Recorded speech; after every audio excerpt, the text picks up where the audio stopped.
Nine news నిహిమ. ఎన్నికల తేదీ సమీపిస్తున్న కొద్దీ తమిళనాడులో రాజకీయ పరిస్థితులు శరవేగంగా మారుతూ ఉన్నాయి.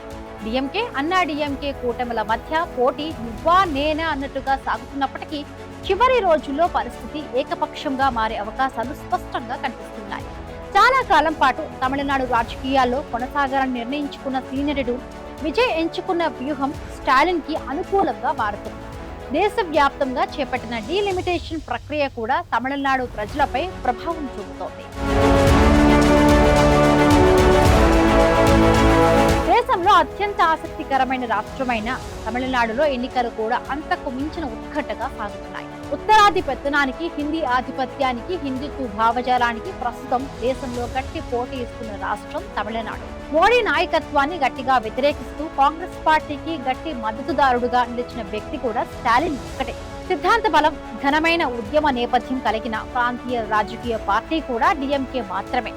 అందుకే డిఎంకే పార్టీని ఓడించడానికి ఏకంగా ప్రధానమంత్రి నరేంద్ర మోదీ, హోంమంత్రి అమిత్ షా రంగంలోకి దిగారు. ఈసారి స్టాలిన్ ను గద్దెదించి దేశవ్యాప్తంగా తమకు ఎదురు లేదని నిరూపించుకోవాలని తహతహలాడుతూ ఉన్నారు. అందుకే ఏఐడిఎంకేతో జతకట్టి ఎన్డీఏ కూటమిగా తమిళనాడులో బీజేపీ బరిలోకి దిగింది. పనిలో పనిగా సినీ నటుడు విజయ్ ని కూడా కలుపుకొని స్టాలిన్ కి చెక్ పెట్టాలని ప్లాన్ వేసింది.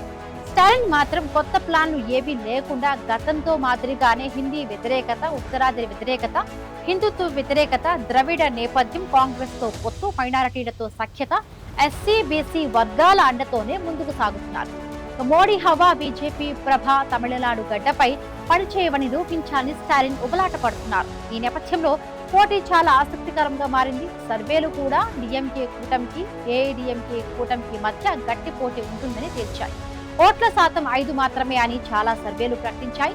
డిఎంకే కూటమికే స్వల్ప మొగ్గు ఉంటుందని కూడా తేల్చాయి. అయితే ఈ తక్కువ లోటును పూడ్చుకునేందుకు విజయ్ ని తమతో కలుపుకోవాలని మోడీ, అమిత్ షా స్కెచ్ వేశారు. విజయ్ పార్టీ టీవీకేని కూడా ఏఐడిఎంకే నేతృత్వంలోని ఎన్డీఏ కూటమిలో చేర్చుకోవాలి చాలా ప్రయత్నాలు చేశారు. విజయ్ కి సన్నిహితురాలైన సినీనటి త్రిషతో కూడా పైరవి చేయించినట్టు వార్తలు వచ్చాయి. కానీ సినీనటుడు విజయ్ మాత్రం మరొకలాగా ఆలోచించారు. తమిళనాడు ప్రజలు ఉత్తరాది ఆధిపత్యాన్ని వ్యతిరేకిస్తారని, ఈ సందర్భంలో తాను బీజేపీతో పొత్తు పెట్టుకుంటే తన రాజకీయ భవిష్యత్తు శూన్యంగా మారుతుందని విజయ్ భావించారు. సమాజంలో అణగారిన వర్గాల తరఫున పోరాడే పార్టీగా టీవీకేను తీర్చిదిద్దారని విజయ్ సంకల్పించారు. ఒకసారి బీజేపీతో జత కడితే సామాజికంగా వెనుకబడిన వర్గాల మద్దతు శాశ్వతంగా కోల్పోయే ప్రమాదం ఉందని విజయ్ భయపడ్డారు.